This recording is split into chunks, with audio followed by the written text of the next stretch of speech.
Apparently, you've got a low UCAT score and you think you're never going to become a doctor. Well, I'm going to prove you wrong. Hi, my name's Devin. I'm a 4th year medical student at Imperial College London. Welcome to my channel. I make videos about student lifestyle, medicine and tech, and so if any of that interests you, make sure you smash the subscribe button down below. Now you guys have no idea how long it's taken me to film this video. I was up till 2:30 AM last night and it took me about an hour and a half. And then when I looked at the footage this morning, I was blurred. Can you believe it? I was blurred. So now I have to refilm the whole thing again. So make sure you guys drop a like down below to show your support. So a lot of applicants think that the UCAT is the be all or end all. You have to score a really high score or you're not going to get into medical school. But that's really not the case. Yes, it is in fact true that most medical schools in the UK do look at the UCAT. But what's more important is that they all look at it in a different way to each other. Plus there's loads of medical schools that look at the BMAT and don't look at the UCAT at all. So getting a low score isn't really the end of the world, as I explained in my Busting UCAT Myths video.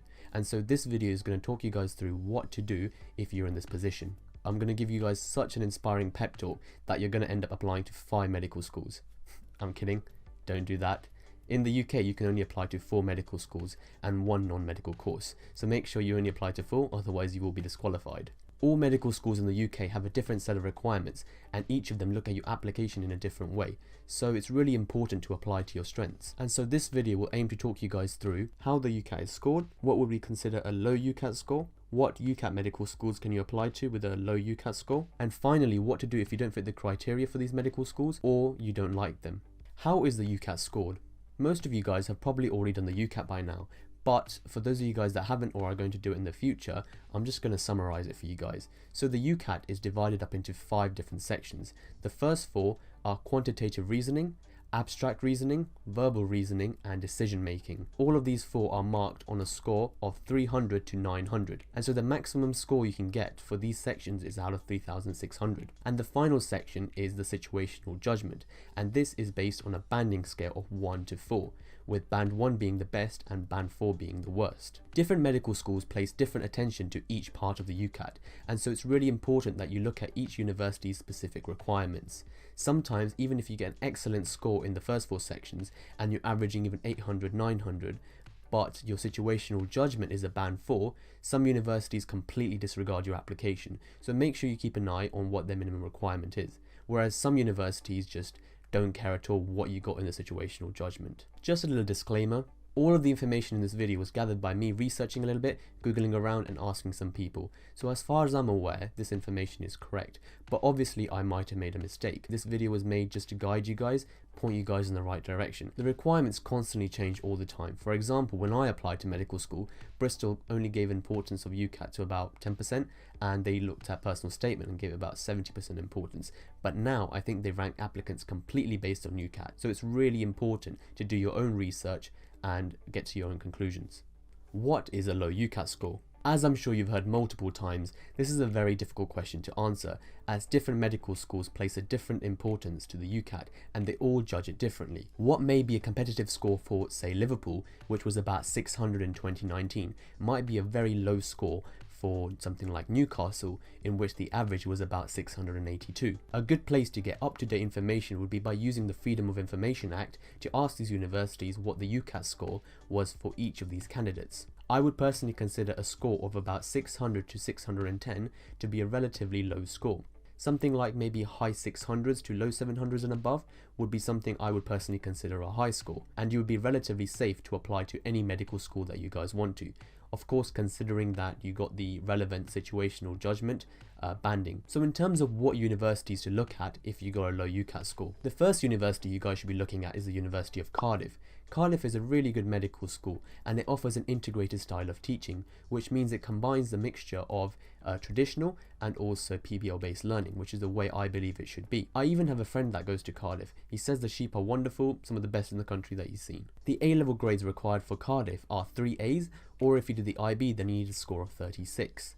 The way Cardiff decides whether you get an interview or not is by looking at your top 9 GCSEs. So if you got an A star, they give you 3 points. If you got an A, they give you 2 points.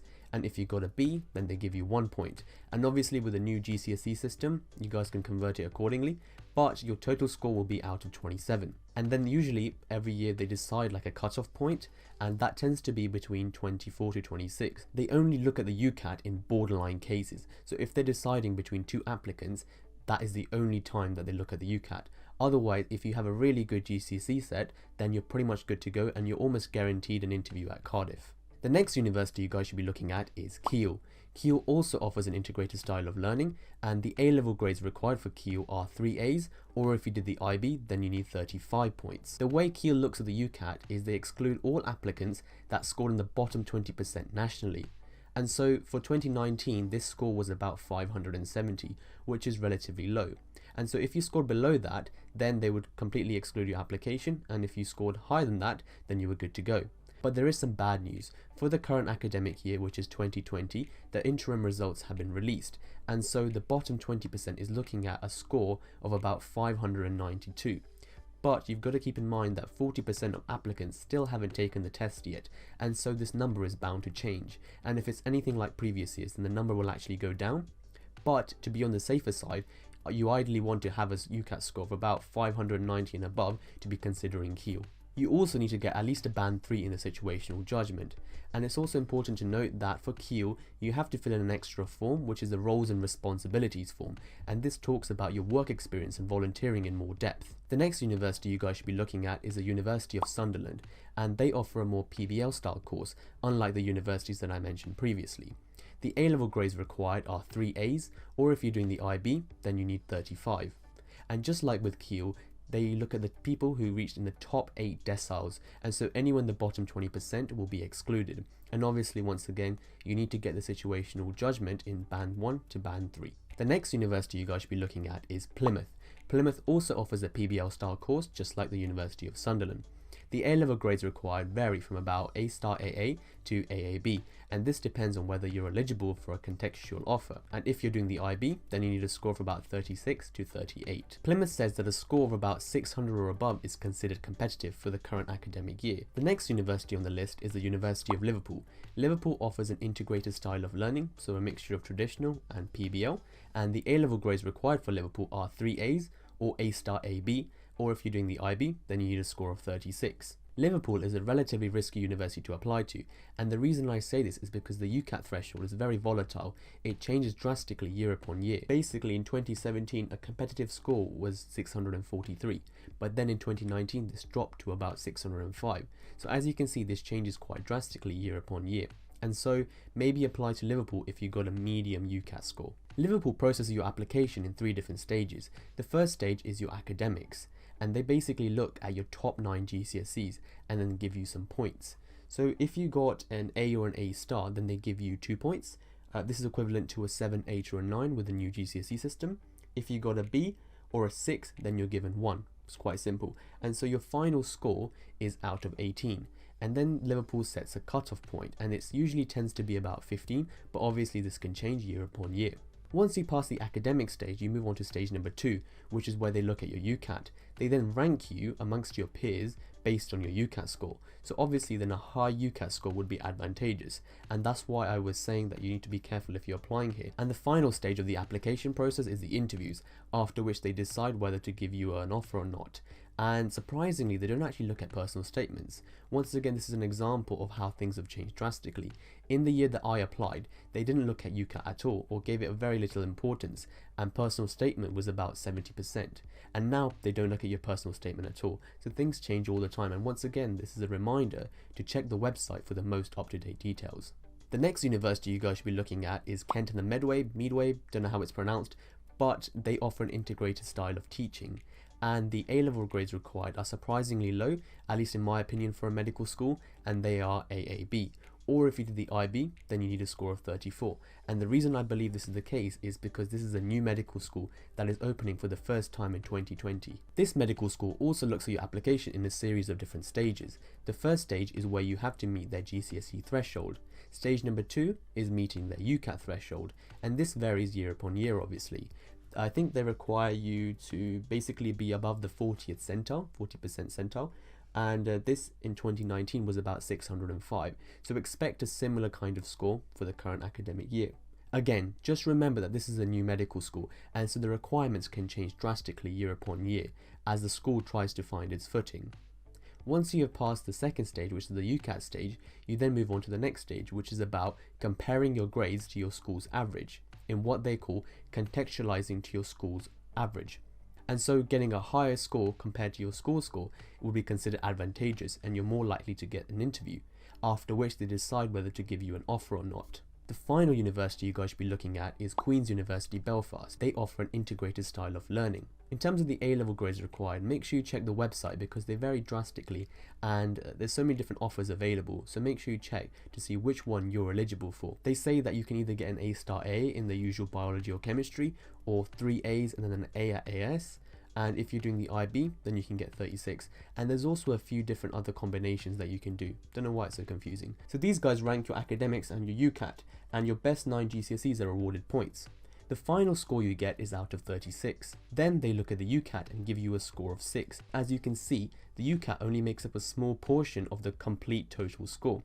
And so if you max out the the GCSEs, then they can make up for your downfall in the UCAT. And so once you met the cutoff for that year, then the university ranks you amongst your peers, and the higher ones are awarded an interview, and then they decide whether to give you an offer or not. So these have been the UCAT universities that you guys should look at if you got a low UCAT score. But what if you didn't like these universities or you didn't meet their criteria? What do you do next? Well, there are other medical schools that don't even touch the UCAT, and they actually look at the BMAT. And these universities are Lancaster, Leeds, Oxford, Cambridge, Brighton and Sussex, UCL and Imperial. So as you can see, it's not the end of the world if you get a low UCAT score. There are still medical schools that you guys can apply to. But it's important to note that when you apply for a BMAT medical school, you apply without any knowledge of what score you're going to get, as the BMAT is done in November, I believe, whereas with the UCAT you already know the score that you have when you apply. You know your strengths. Plus a lot of people don't really want to do 2 entrance tests, so that depends on the person, but I completely agree if you're one of those people. But I guess that's the kind of price you have to pay if you're applying to a top-notch medical school like Imperial. I'm kidding, I'm just saying that, you know, for a bit bad. Just remember that all medical schools are different, and they all assess different qualities as to what they believe makes the perfect doctor, which varies depending on where you go or who you ask. So it's really important that you apply to your strengths. But know that no matter what medical school you get into, you're still going to become an amazing doctor and have the experience of a lifetime. And that's been it for the video. I hope you guys enjoyed. Make sure you like, comment, subscribe. I've been Devify, and I'm out.